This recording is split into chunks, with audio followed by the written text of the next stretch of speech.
Hey everyone, welcome to a brand new episode of Mr. Footy Curious। कैसे हो आप लोग? कैसा गया आपका वीक? बीच में चैंपियंस लीग भी हो गई और हमने वो डिस्कस नहीं किया, तो चैंपियंस लीग के दो मैचेस इन पर्टिकुलर हम डिस्कस करेंगे। उसके बाद हम बात करेंगे प्रीमियर लीग की और फिर अगर टाइम बचेगा तो हम कुछ ट्रांसफर्स की भी बात करेंगे इस एपिसोड में। Let's start the episode, let's go.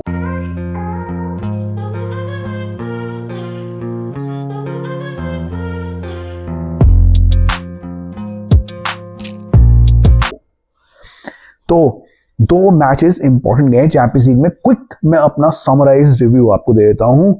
तो दो टीम्स तो बहुत अच्छा खेली इस चैंपियंस लीग में, दो क्या तीन, ठीक है, convincing performances. Real Madrid convincing performance, Arsenal convincing performance और बार्सिलोना कन्विंसिंग परफॉर्मेंस। मुझे ज्यादा इनकी बात करने की जरूरत नहीं है। उसके बाद कुछ टीम ने कन्विंसिंग परफॉर्मेंस नहीं थी बट जीत हासिल कर ली, जिसमें थी चेल्सी, टॉटनम और बायर्न म्यूनिख। ठीक है, इनकी कन्विंसिंग परफॉर्मेंस बहुत तो नहीं थी बट इन लोगों ने अपना अपना एक विक्ट्री गेन करके अपनी अपनी पोजीशन अच्छी कर ली in the champions league.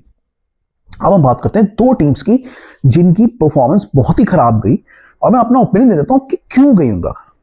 PSG हार गई है।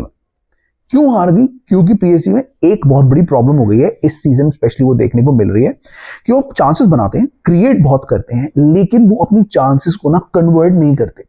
अगर वो कन्वर्ट नहीं करते ना तो इससे क्या होता है कि उनकी जो बाद में ना अगर उन किसी टीम को चांस मिलता है तो हमेशा ना पीएसजी बेसिकली उनको एक गेम में रखती है कि अगर बाद में चांस मिले तो वो ले लें। यहां पर भी स्पोर्टिंग ने यही किया पीएसजी के साथ। पीएसजी ने अपनी चांसेस ली नहीं, गेम को किल ऑफ नहीं किया, उसके बाद स्पोर्टिंग को चांस मिली, उन्होंने ले लिया और गेम को अपनी मुट्ठी में लास्ट में कब्जा कर लिया ना। इससे पीएसजी को बहुत इश्यूज हो रहे हैं क्योंकि अभी पीएसजी की जो फ्रंट लाइन है वो वापस आई है इंजरी से, तो एकदम प्रॉपर वो जैसे पुराने वाले जो अपने जो मेन जैसे वो खेलते थे उस वाले स्टाइल्स में अभी वो नहीं खेल रही है। बट अगर उनको आगे के मैचेस जीतने और अपने को कंफर्टेबल करना है इन चैंपियंस लीग तो उन्हें अपने गोल्स जो होते हैं, अपने चांसेस जो होते हैं, उन्हें कन्वर्ट करना पड़ेगा। ऑल्दो क्विशागार्सिया ने अच्छा गोल किया बट इन जनरल पीएसजी इस मैच को खत्म कर सकती थी, उन्होंने नहीं किया और उसका फायदा स्पोर्टिंग ने उठाया और ये मैच वो आगे ले गई और उन्होंने जीत हासिल की। उसके अलावा अगर मैं मैन सिटी की बात करूं तो मैन सिटी भी अपना मैच हार गई है। मुझे उम्मीद नहीं था कि बोडो ग्लिम्ट मैन सिटी को हरा देगी, लेकिन बोडो ग्लिम्ट ने हरा दिया है, बहुत अच्छा खेला है। मैन सिटी में भी उसी टाइप की प्रॉब्लम है बट वो मिडफील्ड की प्रॉब्लम है। अभी क्या हो रहा था, रॉड्री इंजर्ड थे। जब रॉड्री इंजर्ड थे ना तो मैन सिटी पहले तो ठीक से नहीं खेल पा रही थी, फिर पेप ने क्या किया, थोड़ा सा ट्वीक करके बगैर रॉड्री के एक सिस्टम बना दिया जिसमें मैन सिटी अच्छा कर रही थी। अब क्या हो गया, जब से रॉड्री वापस आए ना तब से वो ढंग से जेल नहीं हो पा रहे हैं। एक तो उनमें अभी वो एजिलिटी नहीं आई है, मैच फिटनेस नहीं आई है, दूसरा वो मिडफील्ड को ना बॉस नहीं कर पा रहे जैसे वो पहले करते थे। उन्हीं की वजह से बहुत सारे काउंटर अटैक्स मैन सिटी के ऊपर लास्ट 2 गेम्स में हुए हैं और उन्हीं की वजह से मैन सिटी लास्ट 2 गेम्स हारी है। इस गेम में भी मोस्टली उन्होंने बॉल लूज करी। जब वो बॉल लूज करते हैं तो उनके ऊपर बहुत ज्यादा काउंटर्स होते हैं और फिर मैन सिटी आगे कुछ नहीं कर पाती है। तो कंट्रोल बेसिकली मैन सिटी का मेन फंडा होता है। अगर मैन सिटी कंट्रोल नहीं कर पाती तो फिर वो उनको गेम में मतलब चांस देती है अपने ओपोनेंट को कि आओ भैया काउंटर अटैक पे गोल करो। बार बार रॉड्री के बॉल लूज करने से क्या हो रहा था कि उनका मोमेंटम और उनका कंट्रोल नहीं बन पा रहा था मैच में और उसी की वजह से ऑपोजिशन को जब जब मौके मिल रहे थे वो अटैक कर रही थी। बोडो ग्लिम्ट ने बहुत सारे अटैक किए, कुछ कन्वर्ट किए और कुछ नहीं कर पाए। कुछ कर देते तो और बुरी तरीके से हार सकती थी man city. But in general अगर पेप गार्डियोला अभी अगर रॉड्री को थोड़ा रेस्ट दे देते हैं ना, उनको अपनी मैच फिटनेस में आने देते हैं, आई थिंक वो मैन सिटी के लिए बेटर रहेगा क्योंकि अभी रॉड्री ना बहुत गेम में गड़बड़ कर रहे हैं। वो बहुत ज्यादा अभी मिडफील्ड में ना अपनी बॉल को पकड़ नहीं पा रहे हैं, वो बहुत लूज कर रहे हैं बॉल और उसकी वजह से मैन सिटी को प्रॉब्लम हो रही है।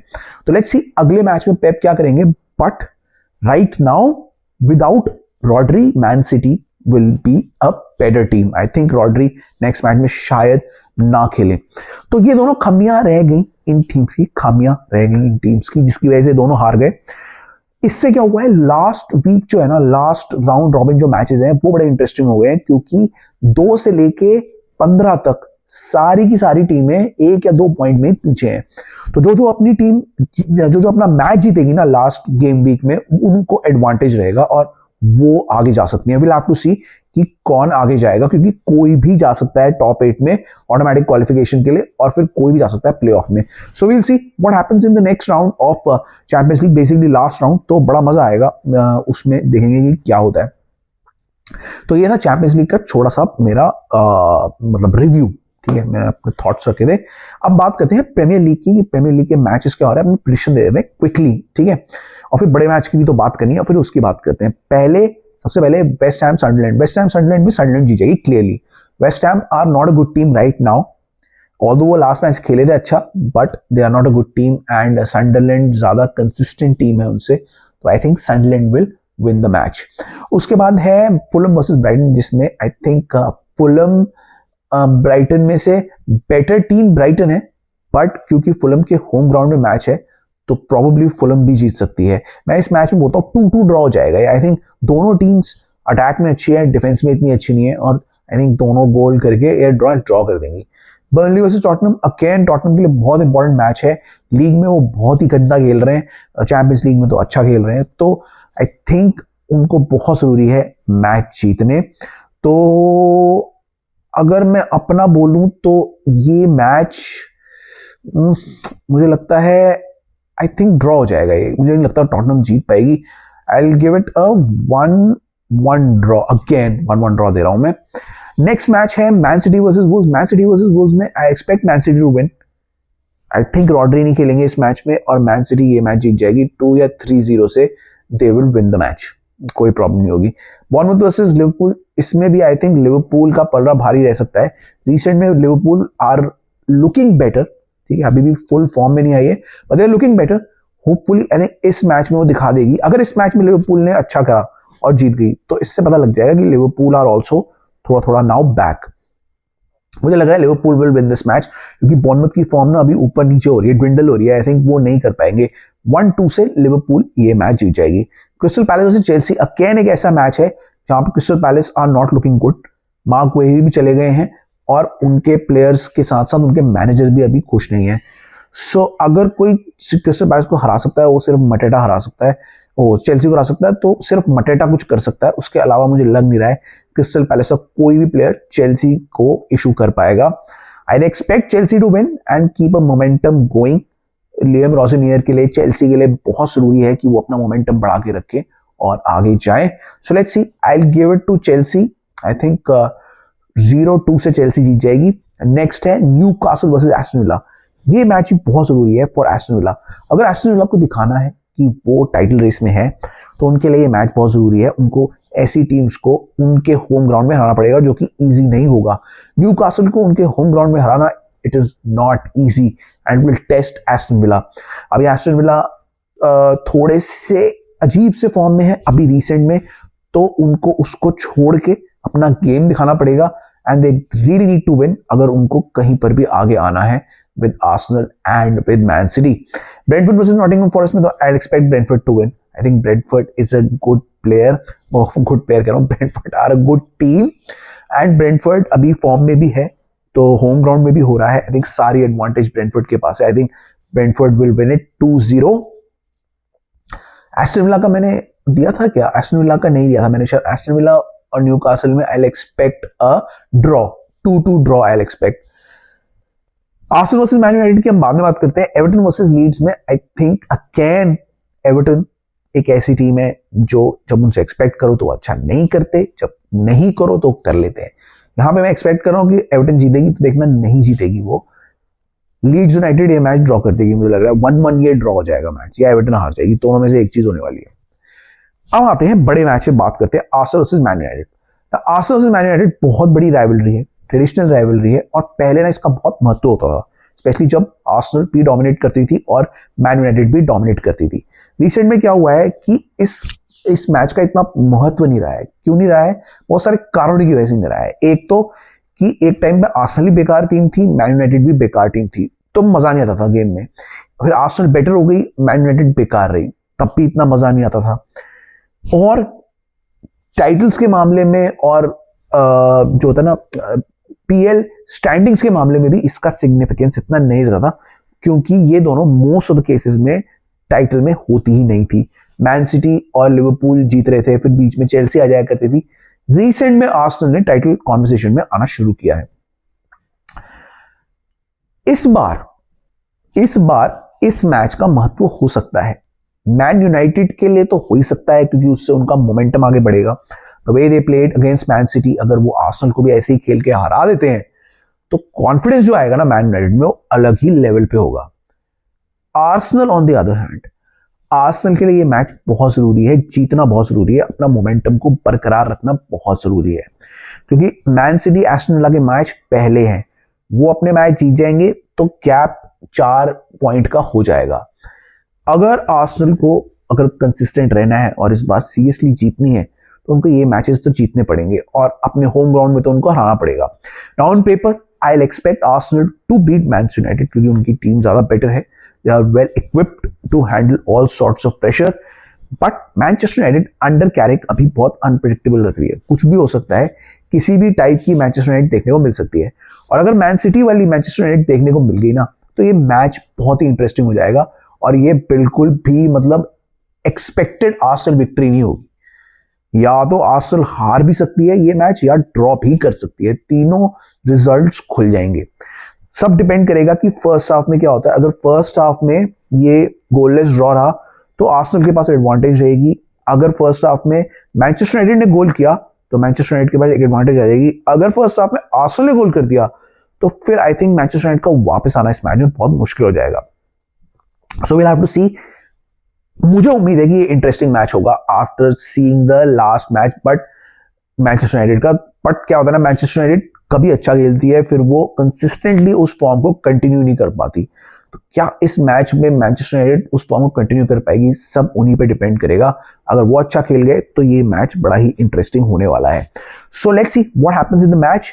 बट ये था मेरा प्रिडिक्शन एंड प्रीव्यू। आप बताना आपके हिसाब से कौन सी टीम जीतेगी, आके आपकी टीम जीतने वाली है इस वीकेंड में, डू लेट मी नो। ठीक है, तो ये फटाफट प्रीमियर लीग की बात हो गई। अब हम बात करते हैं कुछ ट्रांसफर्स की, कुछ न्यूज की जो अभी इधर उधर क्लब से आ रही है। ठीक है, पहले तो जो सुने सुनाए ट्रांसफर है उनकी तो ऑलरेडी मैं बात कर ही चुका हूं। गोही चले गए मैन सिटी, अब वो अगला मैच खेलेंगे कोही, और देखेंगे कि उनके आने से मैन सिटी को कितना ज्यादा इंपैक्ट होता है। ना उसके अलावा अभी जो रिसेंट में न्यूज आई है वो ये आई है कि टैमी अब्राहम आ गए हैं एस्टन विला। एस्टन विला को काफी अच्छा बूस्ट मिला है। Tammy Abraham Premier League proven है, वो पहले भी चेल्सी के खेल चुके हैं, और उनके आने से एक एडिशनल अपग्रेड मिलेगा एस्टन विला को, और उनको एक ऐसे स्ट्राइकर को लाने का मौका मिलेगा जो गोल कर सकता है, जो डिफरेंस बना सकता है। So will see how he fares, how Tammy fares in the Premier League. Is already played here, तो उसको उनको सब पता है कैसे होता है डिफेंडर, क्या होता है। तो लेट्स सी कितना फर्क पड़ता है एस्टन विला में। वो आ गए हैं। लोरेंजो लूका जो है from Napoli, he has joined Nottingham forest. Nottingham forest को भी प्लेयर्स की जरूरत है, और वो भी अपने टीम को ऐड करना चाह रहे हैं। बहुत ज्यादा हाई प्रोफाइल साइनिंग्स नहीं है, but they are good additions to the squad. आगे अपनी स्क्वाड को स्ट्रेंथ देने के लिए ये टैमी अब्राहम और लोरेंजो लूका एक अच्छे साइनिंग बन के आ सकते हैं फॉर ऑल दीज क्लब्स।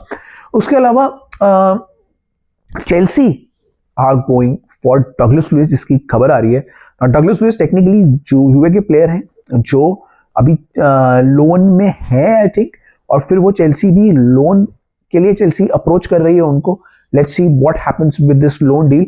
इसमें कोई बाय ऑप्शन नहीं है, स्ट्रेट अप लोन डील है। अब देखते हैं कि यूए इसे एग्री करती है नहीं करती। अपेरेंटली चेल्सी चाह रही है इनको लाना, and let's see what happens in this deal. But थोड़ी स्ट्रेंज डील लग रही है मुझे। जेरेमी जाके का अभी तक कंफर्म नहीं हुआ है। आई थिंक प्लेयर साइड से तो वो अग्री कर चुके हैं, आई थिंक फी साइड से अभी अग्री नहीं हो रहा है। तो Chelsea are keeping tabs on other defenders like Kim Min-jae, Bastoni and other defenders are also on their radar. So let's see Jeremy Jacquet की डील कैसी जाती है, और क्या जेरेमी जाके सही में आते हैं या फिर लास्ट मोमेंट पे कोई नया डिफेंडर आके खड़ा हो जाता है। उसके अलावा मतलब एक और न्यूज आई है जिसके मैं बात करना चाहता हूँ, थोड़ा छेड़ देता हूँ यहाँ पे, मैं शॉर्ट में बात करूंगा कि Cole Palmer apparently is not happy at Chelsea. He is looking to leave and he is looking to go to Manchester United for some reason. बड़ी स्ट्रेंज खबर है। मेरा पूरा थॉट मैं इसमें दूंगा, but I don't think so this will happen. पूरा thought में शॉर्ट्स में देख लेना, लेकिन बड़ी ही इंटरेस्टिंग खबर आई है from the stable of Chelsea. तो लेट्स सी ये सिचुएशन कैसे डेवलप होती है, क्योंकि सबने तो वैसे मना ही कर दिया है, बट लेट्स सी क्या होता है with this Cole Palmer situation and Chelsea situation. ठीक है, तो यही मेजर ट्रांसफर्स अभी सामने आए हैं, और मेजर ट्रांसफर्स अभी जैसे जैसे विंडो आगे चलेगी और खत्म होने की कगार पे आएगी वैसे वैसे सामने आएंगे। तो I will keep a tab, और हम बीच में एक ट्रांसफर स्पेशली बना देंगे जहां पे हम अपने बेस्ट ट्रांसफर्स को रेट करेंगे और दिखाएंगे कि कौन कौन सा ट्रांसफर कितना इंपैक्ट कर सकता है eight until the end of the season. So let's see what happens transfer wise. But this was a transfer news. ये था वीडियो, लाइक से सब्सक्राइब कर देना और मैं कमेंट जरूर करना आपकी टीम कैसा फेयर करती है। उसके अलावा शॉर्ट आ रहा है वो भी देख लेना और बाकी वीडियोस को भी चेकआउट कर लेना। ठीक है, यहीं पर मैं निकल रहा हूं। I'll see you in the next one. Till then, it's bye from my side. Bye.